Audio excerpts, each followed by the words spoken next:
In 2001, a research team in Kenya ran an experiment that sounds almost cruel if you are the mosquito. They took a herd of cattle, some cows, some oxen, and released mosquitoes into the enclosure to see which animals got swarmed and which got ignored. The results should have been random, but they were not. One ox, just one, out of the entire herd, attracted nearly a third of every mosquito in the room. Not the biggest ox, not the one standing closest to the releasing point. Something else was going on, and it took scientists another decade to figure out what that ox had that others didn't. We will come back to that ox because the same thing that made him irresistible is very likely the same thing making you the only one at the table getting destroyed while everyone else walks away clean. You already know the feeling.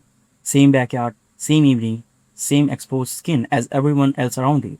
And somehow you are the only one waking up looking like a connect the dot puzzle. Someone always says it, sweet blood.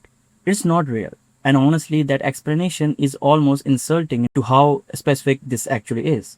Because mosquitoes are not guessing. They are running a targeting sequence when most people have never heard explained properly, and it starts before you have even noticed a mosquito is nearby.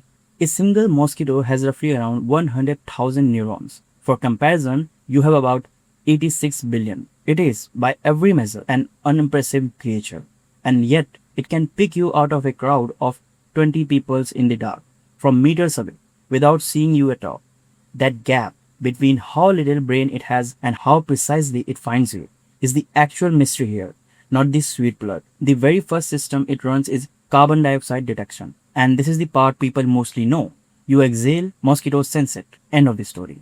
Except that's not the end of the story, because carbon dioxide alone doesn't explain the ox, and it doesn't explain your friend sitting right next to you getting ignored. Carbon dioxide gets a mosquito into your general zip code. It does not tell the mosquito to land on you specifically. Something else grows to that gap, and that something is where things get strange. In 2011, entomologist James Logan, the same researcher behind that Kenyan cattle study, went back to figure out what separated the swarmed ox from the ignored ones. What he found was that the animal wasn't producing more CO2 or more heat. It was producing a completely different chemical signature through its skin, one that mosquitoes were, for lack of a better word, obsessed with. And here's the part that should make you slightly uncomfortable.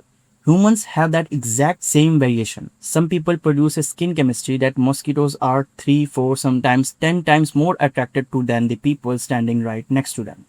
This isn't a small effect. And this is the reason why entire friend groups can sit at the same table and only one person leaves covered in bites. So what's actually in that chemistry?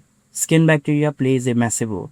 Your skin hosts hundreds of species of bacteria, and the mix you have is almost as unique as a fingerprint. Those bacteria feed on compounds your body naturally releases, and in return they produce their own byproducts, ones that drift into the air around you. A study out of Wageningen University found that people with the high bacterial diversity on their skin were less attractive to mosquitoes, while people with the smaller number of the dominant bacterial species were significantly more attractive. Less variety, more magnetism, which is almost the opposite of what you have assumed. Then it comes to the blood type, and this is where the ox comes back in.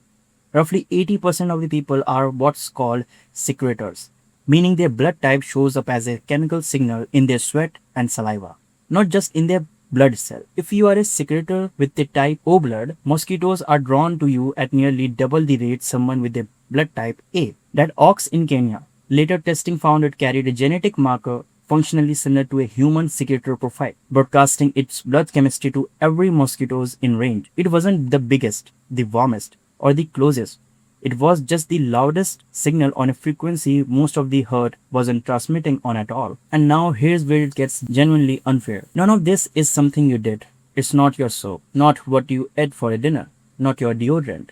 Your skin bacteria, your secretor status, and your blood type. All of it is written into your genes before you were born. Researchers studying twins found that unidentical twins who share nearly identical DNA attract mosquitoes at almost the same rate as each other, while non-identical twins showed noticeably different attraction level, even raised in the same house, eating the same food, sitting at the same table. That's how strongly genetics drives this.